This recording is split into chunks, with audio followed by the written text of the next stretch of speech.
I will now come to the assessment of growth and inflation. First, growth. The provisional estimates released by the National Statistical Office placed India's real growth in 24-25 last year at 6.5%. During 25-26 so far, domestic economic activity has exhibited resilience.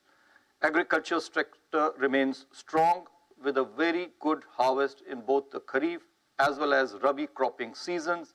The supply of major food crops is comfortable. The reservoir levels remain healthy. The highest procurement of wheat in the last 4 years provides a comforting stock position. Industrial activity is gaining gradually, even though the pace of recovery is a little uneven. Services sector is expected to maintain momentum. PMI services stood strong, as you are aware, at 58.8 in May 2025, indicating a very robust expansion in activity. On the demand side, private consumption, which is the mainstay of aggregate demand, about 56% of the total GDP, remains healthy with a gradual rise in discretionary spending. Rural demand remains steady while urban demand is improving. Investment activity is reviving as reflected by high-frequency indicators that we track. Merchandise exports recorded a strong growth in April 2025. Of course, this could be because of some front loading, but this is after a lackluster performance in the recent past. Non-oil, non-gold imports posted a double-digit growth, reflecting buoyant domestic demand conditions. Services exports continue on a very strong growth trajectory. Both the last month's figures have been quite robust.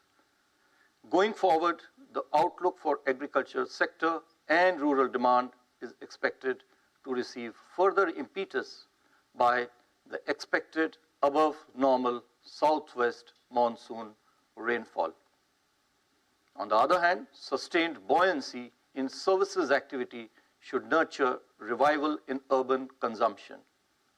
The healthy balance sheets of banks and corporates, governments the government's continued thrust on capex, elevated capacity utilization, improving business optimism, and easing of financial conditions should help further revive investment activity.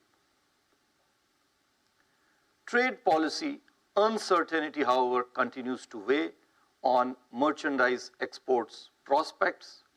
The conclusion of the free trade agreement with the United Kingdom and the fast progress that is being made in our negotiations with other countries, on the other hand, should provide a fillip to trade.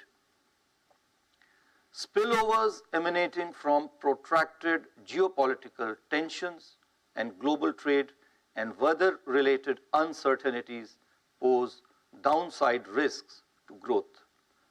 Taking all these factors into consideration, real GDP growth rate for this year 25-26 is projected at 6.5%. We continue with our earlier forecast with Q1 at 6.5, Q2 at 6.7, Q3 at 6.6, and Q4 at 6.3%. The risks are evenly balanced. I will now